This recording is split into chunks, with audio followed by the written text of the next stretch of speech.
Lors du match contre le PXG, Izagi a développé deux théories qui ont donné un gros coup d'air frais au manga. La première concerne l'ego individualiste et l'ego mondial. La deuxième, qui est directement liée, concerne les génies et les prodiges.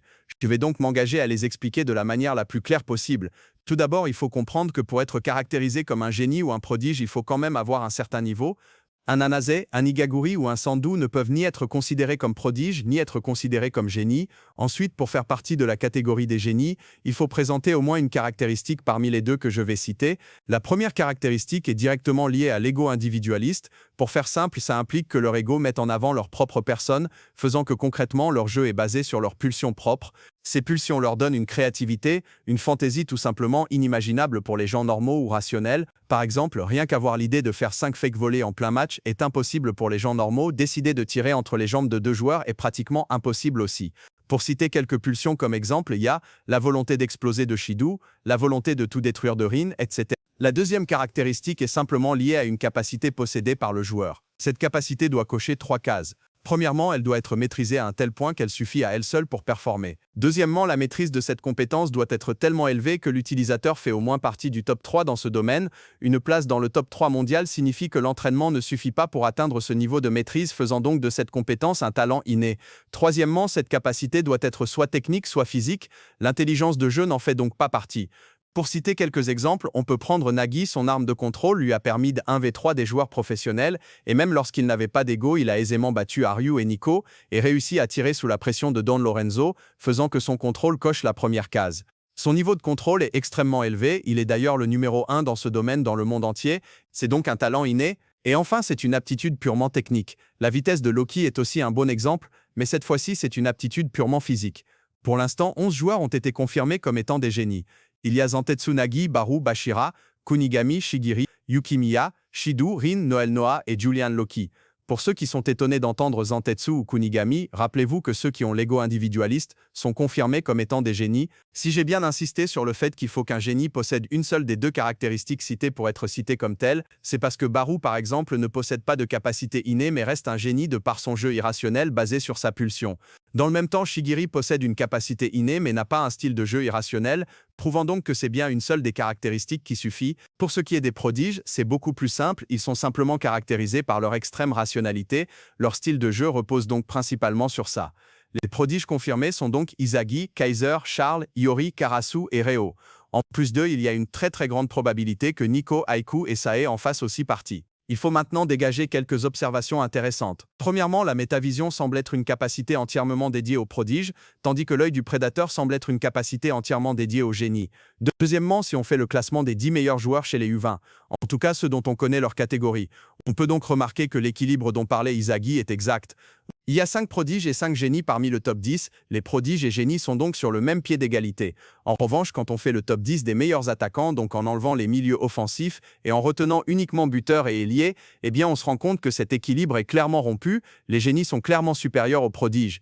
Et d'ailleurs, pour ce qui est de certains génies, leur capacité innée leur permet même de battre des professionnels, ce qui est non seulement exceptionnel, mais surtout une preuve supplémentaire de leur supériorité, pour ce qui est du poste d'attaquant évidemment. Et même chez les pros, c'est Noel Noah et Chris Priens les deux meilleurs attaquants, et même si ce n'est pas confirmé pour Priens, il est probable qu'ils soient tous les deux des génies, renforçant donc leur supériorité par rapport aux prodiges. A l'inverse, Snuffy, qui est un prodige, est le meilleur joueur de manière générale et mais pas en tant qu'attaquant. Comme autre observation, on peut remarquer autre chose de réellement intéressant. Rappelez-vous des caractéristiques des génies et prodiges. Si un prodige est caractérisé par sa rationalité et un génie par une capacité innée de haut niveau et ou de son ego individualiste, eh bien Noel Noah fait clairement partie des deux catégories. D'un côté, son jeu est purement rationnel, mais de l'autre, il possède une ambidextrie innée qui, elle, est une faculté de haut niveau et propre à lui.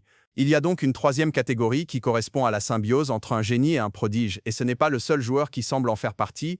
Voici une petite liste de personnages faisant probablement partie des génies et des prodiges.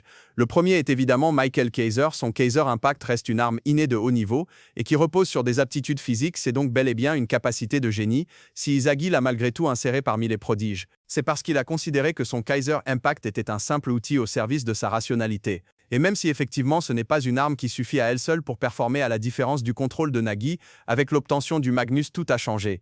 Une fois que cette arme sera maîtrisée, il sera pratiquement impossible d'arrêter ses tirs lorsqu'il sera dans les 28 derniers mètres. Si tu essaies de bloquer son tir, Il peut soit caler une feinte, soit exécuter son manus. Si tu essaies de te transformer en gardien et bloquer son tir, il pourra simplement utiliser le manus et accentuer la rotation. La seule manière d'arrêter une de ses frappes, c'est par la transformation en gardien de deux joueurs simultanément, ce qui reste extrêmement abusé. Et sachant en plus qu'il possède l'œil du prédateur qui est censé être une arme dédiée au génie, il est très probable que Kaiser soit la symbiose entre un génie et un prodige. Le deuxième personnage est Ito-Shirin. On peut remarquer que dans sa forme base, il ne possède aucune capacité extraordinaire, mais surtout son jeu est entièrement basé sur la rationalité. À la seconde sélection, il était carrément supérieur à Izagi au départ et comparé à un marionnettiste, faisant donc qu'il se rapproche davantage d'un prodige que d'un génie.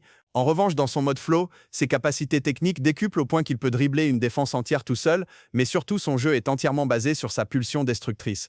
Mais quand on analyse bien, l'auteur a déjà réussi à montrer un aperçu du jeu de Rin qui démontre le jeu d'un prodige et d'un génie en même temps, et c'était lors du match U20.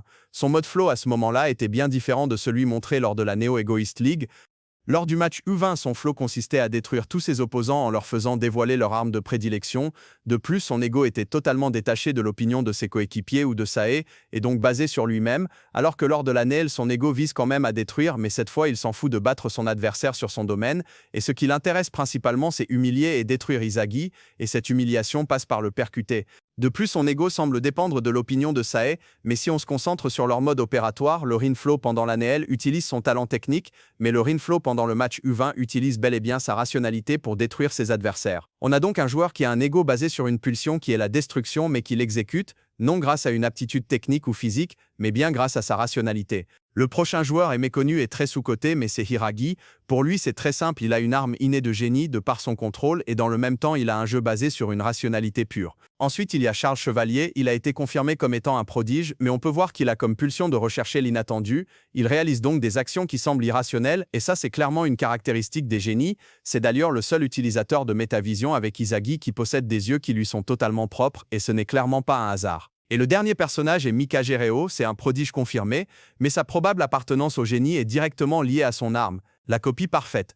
Cette copie lui confère la faculté d'atteindre 99% des capacités techniques de n'importe quel joueur, lui permettant donc d'être par défaut dans le top 3 de n'importe quelle aptitude demandant des compétences techniques. Sa copie à elle seule permet de performer comme on l'a vu pendant la Nail, lorsqu'il copiait Sae, Rin ou encore Otoya. Je précise d'ailleurs que performer signifie pas forcément être le meilleur joueur sur le terrain, être considéré comme obstacle dangereux suffit, par exemple Tokimitsu ou Nanase ne sont pas des obstacles dangereux contrairement à Karasu par exemple. Et sa copie est une arme propre à lui, c'est donc une arme de génie confirmée. Mais il y a une nuance à apporter concernant ces personnages, pour ce qui est de Kaiser et Hiragi par exemple, leur arme de génie est au service de leur rationalité, faisant donc qu'ils sont la symbiose entre un génie et un prodige dominant prodige, mais pour ce qui est de Rin et Charles, leur rationalité est au service de leur pulsion, faisant donc d'eux la symbiose entre un génie et un prodige dominant génie.